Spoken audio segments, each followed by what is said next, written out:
राम जय राम जय जय राम। जैसा कि आपको भांति ज्ञात है, इस वर्ष की महाशिवरात्रि हम सब लोगों के लिए जहाँ भगवान शंकर का स्मरण कराने वाली रही, वहाँ ये शिवरात्रि भगवान शंकर की तरह से अपना सर्वस्व लुटाने वाले इन दो महानुभावों की स्मृति की भी साक्षी रही। भक्तों पर सर्वस्व लुटाकर बने मसानी शिव योगी, ये बात कही जाती है, लेकिन सही बात यही है कि उन्हीं भगवान शंकर के परमाराध्य भगवान राम और कृष्ण दोनों की सेवा में, दोनों के इस संसार की सेवा में और संपूर्ण राष्ट्र की आराधना में, गौ माता की सेवा में, संत महंतों की सेवा में और सनातन धर्म के प्रत्येक पक्ष की सेवा में जिन्होंने अपने जीवन को खपा नहीं दिया, समर्पित कर दिया, ऐसे आदरणीय श्री अपने गोयल साहब अनिल गोयल जी और श्री नवीन सिंघल जी दोनों अपने अपने पक्ष के ऐसे खामाशाह थे। सुना है कि चित्तौड़ किले में महाराणा प्रताप के सामने संपूर्ण अपने धन की थैली भामाशाह ने खोल दी थी। कह दिया था कि राजन, कोई चिंता करने की बात नहीं है, आप युद्ध करें, राष्ट्र सेवा करें, समाज सेवा करें, कि जितना भी हमारे पास में अर्थ है, जितना भी हमारे पास में ये पैसा है, वो सब आपके चरणों में समर्पित है। इस प्रकार का भाव भामाशाह ने दिया था। उसी का अनुसरण कहूं, अनुकरण कहूं या उस परंपरा का प्रतिनिधित्व कहूं, इन दोनों महानुभावों ने अपने जीवन के लगभग 6 दशकों में किया। एक की अवस्था लगभग 63-64 वर्ष अनिल जी की और इधर लगभग 60-61 वर्ष नवीन जी। दोनों को कहकर देखकर कह नहीं सकता कि इतने उदार मना होंगे जिन्होंने ये कह दिया कि गौ सेवा कराना है, संतों की आज्ञा हो गई, सर्वस्व समर्पित। ब्राह्मण सेवा करानी है, संतों ने आज्ञा दी, सर्वस्व समर्पित। समाज के किसी भी पक्ष के व्यक्ति ने अपनी सहायता का कोई भी मुंह खोला, तुरंत सर्वस्व समर्पित। और इतना ही नहीं, अपने सारे जीवन में देना ही देना सीखा और देकर लेना नहीं सीखा। ऐसे अनिल जी का तो मैं इतना ऋणी हूं इस अर्थ में कि उन्होंने कभी भी कोई बात हुई यही कहा कि मेरे पास में कुछ नहीं है, मुझे तो भगवान ने, आप सब लोगों ने मुनीम बना रखा है, मैं तो केवल चेक काट देता हूँ या कहीं मेरे थैली में होता है वो दे देता हूँ, मेरा कुछ है ही नहीं, मेरा गुणगान करने की आवश्यकता है ही नहीं। इतना अपने को छिपा करके समाज को छपाने वाले ऐसे दोनों महानुभावों के प्रति श्रद्धांजलि शब्दों में नहीं दी जा सकती। आपके सामने यहाँ नवनीत जी बैठे हैं। नवनीत प्रियदास जी को मैं समझता हूँ आध्यात्मिक उत्कर्ष देने के लिए दो विभूतियों का योगदान हमेशा याद रहेगा, क्योंकि इन्होंने यही सोचा कि एक व्यक्ति भक्तमान की कथा कहता कहता समाज के और राष्ट्र की सेवा में समर्पित हो गया है, जिसने अपना जीवन संपूर्ण इधर से उधर हटा करके और केवल इसी सेवा कार्य में लगा दिया है, उसके प्रति हमें कम से कम गिरधर की उस गोवर्धन को उठाने के लिए लाठी को लगानी चाहिए। और मैं समझता हूँ लाठी इन्होंने नहीं लगाई, इन्होंने अपने साथियों की भी लाठियां इस गिरधर पर्वत को उठाने के लिए लगवा दी। उसका कारण यही था, नवनीत जी का कार्यक्रम हो, मुलुक पीठाधीश्वर पूज्यपाद प्रातः स्मरणीय राजदास जी महाराज की कथा का कार्यक्रम हो, उनके मुलुक पीठ का वृंदावन का सेवा कार्य हो। आप गाजियाबाद में और हापुड़ में रहने वाले सब जानते हैं जहां कहीं भी किसी भी प्रकार का धार्मिक कार्य हो उसमें पूरी तरह से समर्पित रहना। और मुझे अच्छी तरह से ध्यान आ रहा है, अच्छा स्मरण आ गया है अभी अभी कि ये जो कुर्सी गांव में संस्कार भवन ने जो चिट्ठी दी थी, इसमें किसी भी प्रकार का योगदान करने के लिए दोनों महानुभाव इस तरह से समर्पित थे कि जब भी समय आएगा हम इसमें जैसा भी अपने से बन पड़ेगा उससे भी अधिक सेवा कार्य करेंगे। और अब आप जानकर अत्यंत प्रसन्न होंगे, इन दोनों के संकल्प से ही नवनीत जी ने संकल्प किया कि समाज की सेवा होनी है और संस्कार भवन का कार्यक्रम आगे बढ़ना है। मैं अत्यंत संक्षेप में यही कह सकता हूँ, हम सब लोगों ने भी भगवत नाम संकीर्तन किया है। भगवत नाम संकीर्तन एक बार लेने से भी, एक बार करने से भी यदि कोई हमारा पुण्य प्राप्त होता है, हमें कोई भी पुण्य प्राप्त होता, आंशिक भी पुण्य प्राप्त होता है, तो आज भी इस भगवत नाम संकीर्तन का संपूर्ण पुण्य इन महानुभावों की भगवान के प्रति जो सायुज्य भक्ति है उसके लिए समर्पित हो जाए। क्योंकि इनको निश्चित रूप से सायुज्य प्राप्ति तो हो गई, गौ सेवा के लिए जा रहे थे, समाज सेवा के लिए जा रहे थे, बागेश्वर धाम में हनुमान जी महाराज के दर्शन करने के लिए, संतों की आज्ञा लेने के लिए जा रहे थे, लेकिन रास्ते में ही भगवान की जो इच्छा थी वो पूरी हुई। महाशिवरात्रि का दिन दोनों परम मित्र थे और परम मित्र अंत तक रहे, एक साथ गए, एक का एक को वियोग हुआ ही नहीं। ये होता है एक संयोग, ये होता है एक ऐसा मित्र धर्म जिसने संभवतः मैं समझता हूं जो जानते हैं दोनों महानुभावों को, दोनों लगभग प्रतिदिन मिलते थे, कोई ना कोई संपर्क होता था और समाज की सेवा करने का, गौ की सेवा करने का यही एक व्रत दोहराया जाता था। ऐसे इन दोनों महानुभावों को हृदय से प्रणाम। और मैं तो यही कहता हूं, आप सब यहाँ पर समर्थ हैं, जितना भी हो सकता है अपने सामर्थ्य से भी अधिक इन दोनों के उस जो मार्ग चलाया था उस मार्ग को आगे चलाने के लिए प्रयत्नशील रहे, तन से, मन से, धन से, जीवन के प्रत्येक क्षण से इनकी आज्ञा का पालन करने के लिए हम लोग तत्पर रहें। इन्हीं शब्दों के साथ भगवान श्री सीताराम जी के चरणों में विनम्र प्रार्थना है, इन दोनों विभूतियों को, दोनों अपने बालकों को, दोनों यहाँ भारत की इस भूमि को समृद्ध बनाने वाले महापुरुषों को अपने चरणों में स्थान देने की भारी कृपा करें। इन्हीं शब्दों के साथ जय श्री राम। भगवान की जय। अभी हम सब ने सामूहिक रूप से मिलकर के भगवान नाम की माला समर्पित करी और यही प्रार्थना करी कि आप सबका निश्चित रूप से कल्याण हो। कल्याण की कामना हम सब लोग मिलकर के इसलिए कर रहे हैं। आप सब जानते हैं, कोई बात छिपी नहीं, जैसा पूज्य बाबूजी भी बता करके गए। आपके जीवन में गौओं की सेवा, संतों की सेवा, समाज का कोई भी सुंदर प्रकल्प बन रहा हो तो वहां की सेवा, सबसे संतुलन की स्थिति बनाना, सबसे प्रेम संबंध जोड़ना, यह आपके जीवन में सहजता से ही था। सबसे मिलना जुलना, सबसे प्रेम करना, ये सब स्वतः ही था। लेकिन एक बात यहाँ पर थोड़ी स्मरण करने योग्य है और वह बताना बड़ा आवश्यक है। ऐसे धर्मात्मा जो दोनों महानुभाव रहे, पर इनका शरीर जाना कुछ ऐसा रहा जो समाज के धर्म प्रेमियों को, सनातन धर्मियों को झकझोर देने वाला है।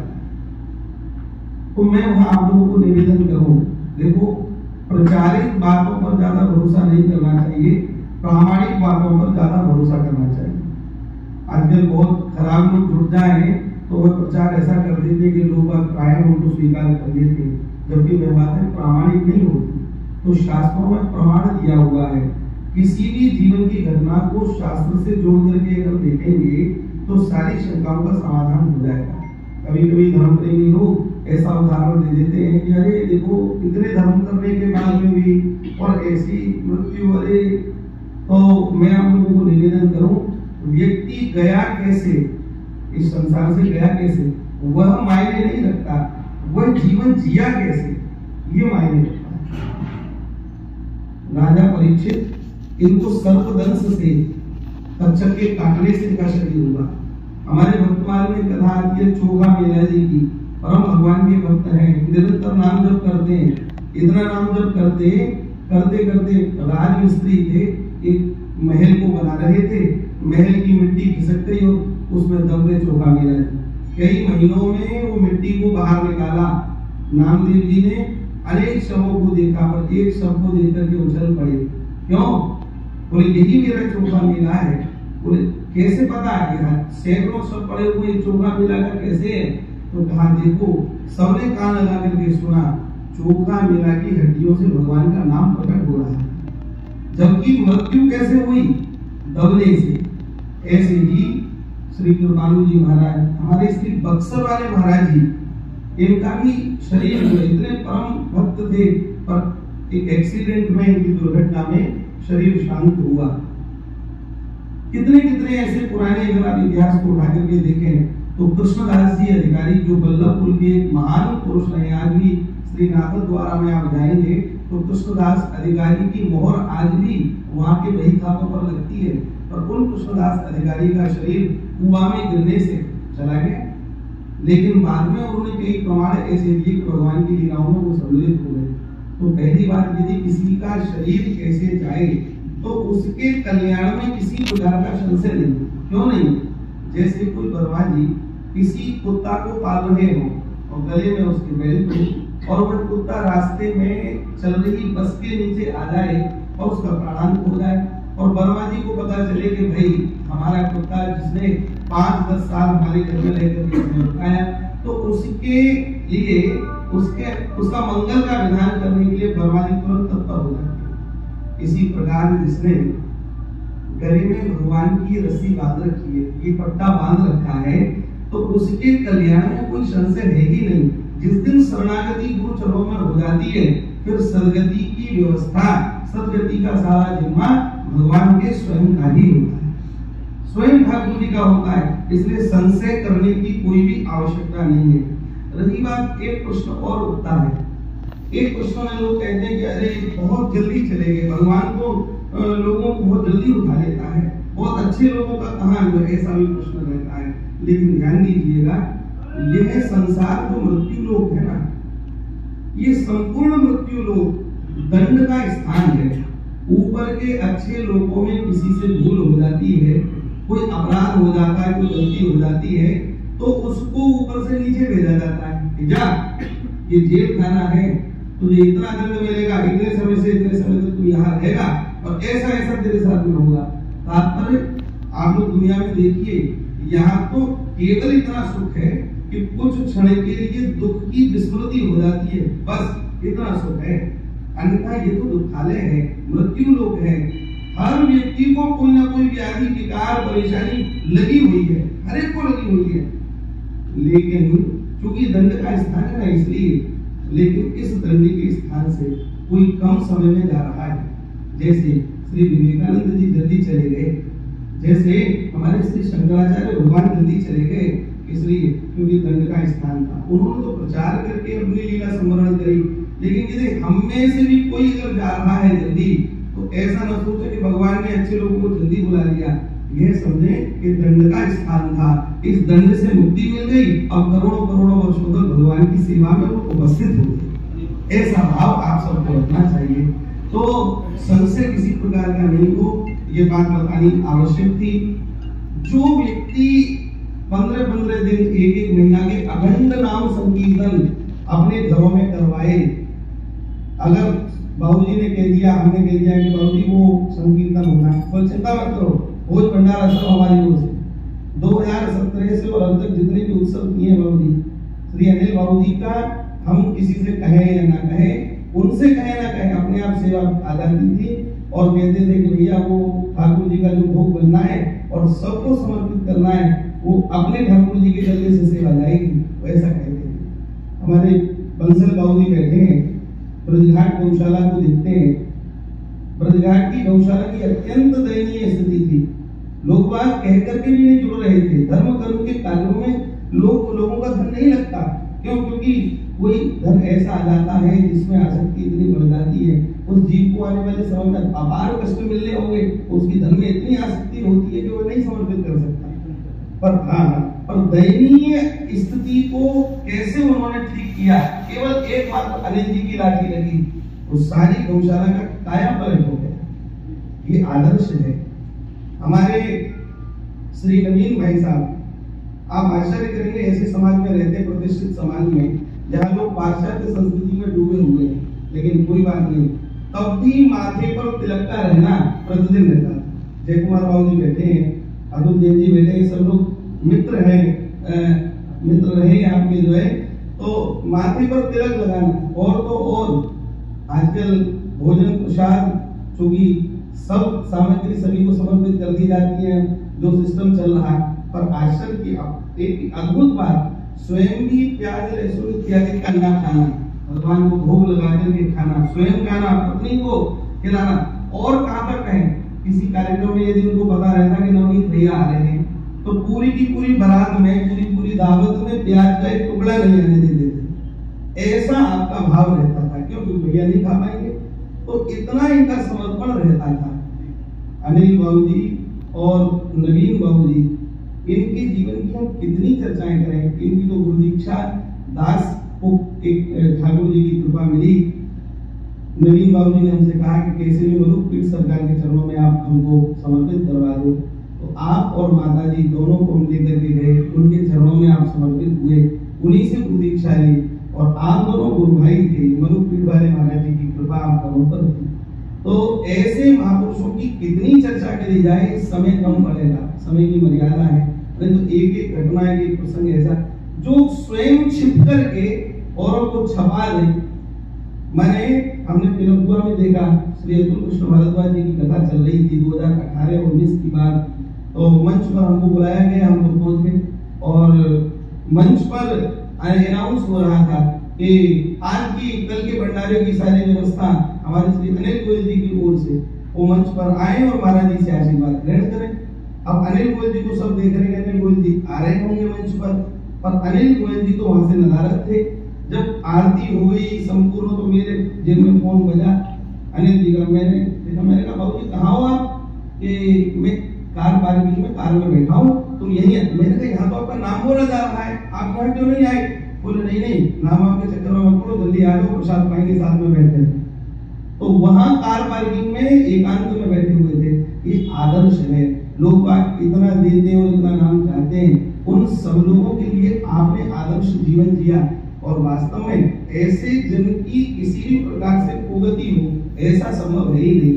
चाहे वह दुर्घटना में जाए, चाहे वे अपनी सहज मृत्यु में जाए, जैसा भी हो, लेकिन भगवान की सेवा में आप दोनों नियुक्त हो चुके हैं, ऐसा हमको पूरा विश्वास है। और हमको विश्वास केवल सामान्य लोगों की विचारधारा पर नहीं, जो बड़े बड़े महापुरुषों के चरणों में बैठकर के हमने अपने विचारों को सुदृढ़ बनाया, उस आधार पर यह विश्वास है। तो मैं समझता हूँ कि आप सभी ऐसे महापुरुषों के जीवन से जो अच्छे कार्य हैं उनको आप ग्रहण करके लेकर के जाएं, और इनकी सदगति के लिए सदैव आप इनकी स्मृति बनाए रखें। ऐसी मेरी आप सबके चरणों में प्रार्थना है। मैं बंसल जी चूंकि बैठे हैं और दिल्ली में आप रास्ते में 15-16 फैक्ट्रियों के मालिक हैं, और स्वयं अकेले जाकर के गौशाला में गैयाओं की सेवा करते हैं। 400-500 रोटी घर पर आप और आपकी धर्मपत्नी दोनों प्रातःकाल की बेला में बनाते हैं, बना करके लेकर के जाते हैं गैयाओं के लिए, और पूरे दिन गैयाओं की सेवा करते हैं। तो मैं बाबू जी से प्रार्थना करूंगा कोई 2 मिनट की अपनी बात है। नारदीय निकुंज से भी हमारे भैया जन पधारे हैं। नरेश भैया की उपस्थिति आज नहीं हो पाई, पर वहाँ के सब परिकर जन, चूंकि अनिल जी और नवीन जी के सबका पदार्पण हुआ था, सब महापुरुषों का आना जाना रहता था, तो आप यहाँ पर आए हैं। मैं प्रार्थना करूंगा कि बंसल जी 2 मिनट बोले, फिर शांति पाठ हम लोग करेंगे, और उसके बाद में फिर सभा को विसर्जित करेंगे। ऐसी